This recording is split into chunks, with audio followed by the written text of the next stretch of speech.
Hello my dear friends, you're in the Military Summary channel, and this short video we're going to discuss the most important events that took place during the previous night of the local time. First we're going to start with Ukraine with Bakhmut or Artemovsk, and just today and yesterday there were a few videos, and today we start receiving the updates and the results of another bloody offensive operation of Ukrainian forces on the northern flank of Artemovsk. The Ukrainians sent a significant number of armored vehicles and infantry along the railways, like this one, in direction of the settlements like Yagidne and in direction of something like Berkhovka, Dubovo-Vasilievka. So that was the movement of the Ukrainian forces along the railways. The Russians published the video of that movement. On this screen you can see that the Ukrainian armored fist, including at least five armored vehicles that were just spotted on this video, were attacking the Russian positions. Mainly the Ukrainians were using the Western countries' armored vehicles like EPR and CV-19, the Swedish armored vehicle. The Russians, of course, controlled the situation. They saw everything. They discovered the Ukrainians at the beginning of their movement, and after a few minutes of probably peaceful movement, the Russians started bombing and shelling the Ukrainian positions in the Ukrainian armored vehicles, and most of those vehicles were destroyed as a result of Russian fire.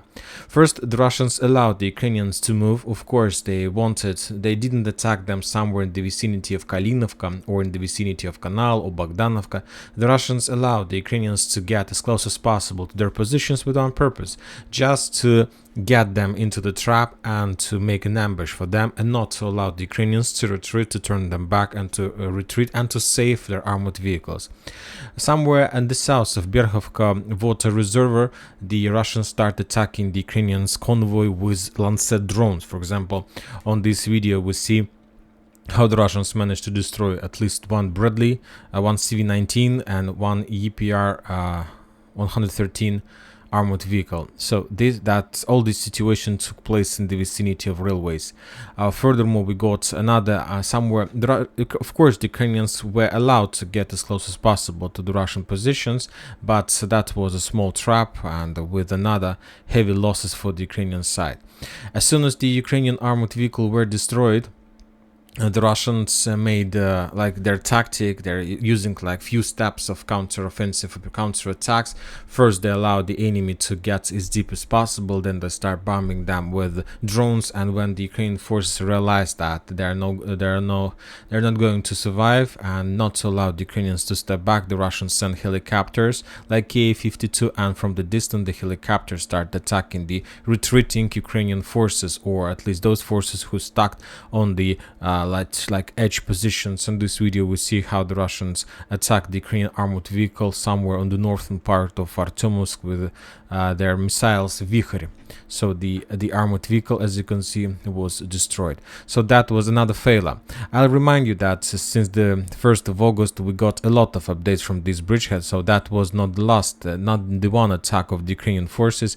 The Ukrainians during the previous week, during the previous 7 days, made a lot of attempts to attack in this area.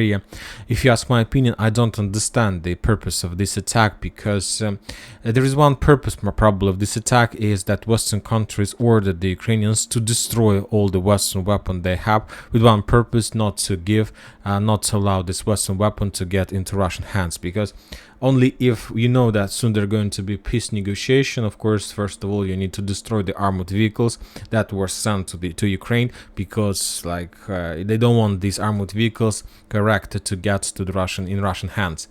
On the southern flank we also got some updates. The Ukrainians continue artillery preparation in direction of Andreevka.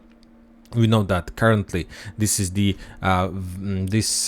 settlement is very important for the Ukrainians, because without taking the settlement, without penetrating this area, the Ukrainians don't have chances to encircle Klishchiivka and to cut this area into many pieces. For example, today we got more updates from the Ukrainian side, how they were bombing and shelling the Russian positions in that area, trying to attack Russian machine gun positions, Russian drone command centers, and so on. So the situation in Andreevka reminds me the situation in Urozhaine, Staromayorsk, when the Ukrainians realized that they don't have chances to take control over the settlement. The only thing they can do is to destroy every single stronghold in the settlement, settlement and to force the Russians to step back. Of course, after these tactics, the Ukrainians will be able to enter the settlement, but they will appear in the same situation as the Russians, but in less quality, because the Russians, after Ukrainians enter the settlement, will be able to attack the Ukrainians, and for the Ukrainians there will be no place to hide. Now, furthermore, the sources reported that Ukrainians have already prepared and completed the regrouping in the vicinity of Klishchevka. After a few weeks of very fierce clashes for that settlement, we saw a small operational pause that took place, probably that been taking place since the beginning of August till today, or even more, probably from the end of July. And according to the source we have, the Ukrainians have completed the regrouping. They have brought fresh forces in Kramatorsk, Konstantinovka, Chasiv Yar, and currently the Ukrainians have already created and not created but prepared 9 battalions to complete the storming mission of Klishchevka. If we calculate the number of battalions up to 400 soldiers, that means that the Ukrainians have already prepared more than around 3,600 soldiers who will try to capture Klishchevka. Significant number of forces just for few weeks over just for few streets of a small village. That means that Ukrainians realized the level of defense of the Russian forces in this area and the level of losses that Ukrainians will have as a result of that attack. Of course, the Ukrainians will try to attack in direction of Andreevka. The Ukrainians will try to attack along the brushes to the southern part of Klishchevka.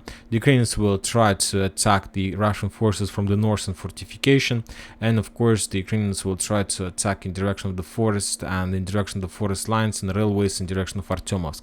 And all this operation probably is going to take place even probably this week, so we'll see.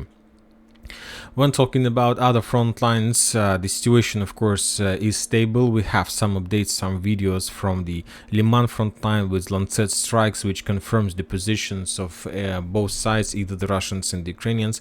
This is another video from Karamzinovka bridgehead. According to the author of this video, the Russians published the video how they were attacking the Ukrainian positions, the Ukrainian stronghold among the forest lines, which confirms the Ukrainian position that this sector is under Ukrainian control. We're showing this video just for these purposes.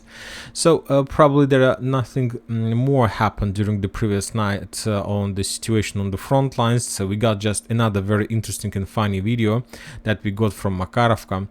This video is about Ukrainian forces. At some point of time, some Ukrainian tank took a decision to cross the river in the vicinity of Makarovka, and basically that soldier have sunken the Ukrainian tank in that river, and of course the tank driver survived, but so we see the situation in Ukrainian army.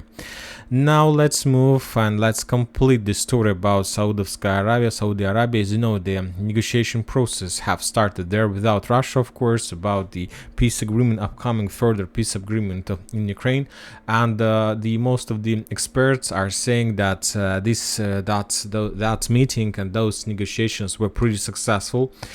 They gave us some new hope, let's call it like this. And the most important that people are saying about the results of that negotiations is that Ukrainians agreed to start a peaceful agreement with the Russians without need and necessity for the Russian forces to leave the entire Ukraine. So basically we can say that Ukrainians can agree with a peace agreement with the Russians. As I understand, they want to return the entire territory of Ukraine, but they allow the Russians to hold their bases on the territory that is currently in the Russian control. Of course, it doesn't mean that the Russians will agree on this type of negotiations, on this type of like agreement. But anyway, this is like the first step to the peace agreement, when the Ukrainians realize that they don't have chances to force the Russians to step back from DPR, LPR, Zaporozhye, and Crimea. When talking about another African region like Niger, we got also a lot of updates from this country in the western part of Africa, and the most important is that Niger authorities have closed the airspace above this country. That means that something really interesting is going to happen within the next few days in this region of the world. Furthermore, the Niger prepares for possible ECOWAS invasion. The rebel authorities, according to this news, sent reinforcements to the border, closed the airspace over the country, and declared that they would not retreat despite the expiration of the ultimatum of the military council.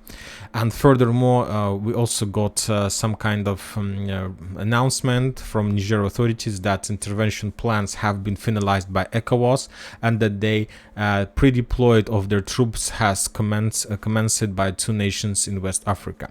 So this is a very interesting situation. We see that the Niger authorities have intensified their actions after the Wagners have redeployed their forces in the capital of this city, of this country. So basically, they realized some support. And of course, there is like military instructors of Wagner. They know what to do, they know how to do, and they know what exactly to do. So basically, as I understand, the Niger authorities started implementation of a special plan that was prepared by the Russian Ministry of Defense with help of Wagner instructors. And that's it for today. For this short video, Military Summary channel reminds we condemn any violence in the world. Thank you for watching. Subscribe to my channel, put your likes to my Patreon, and have a good day. Bye bye.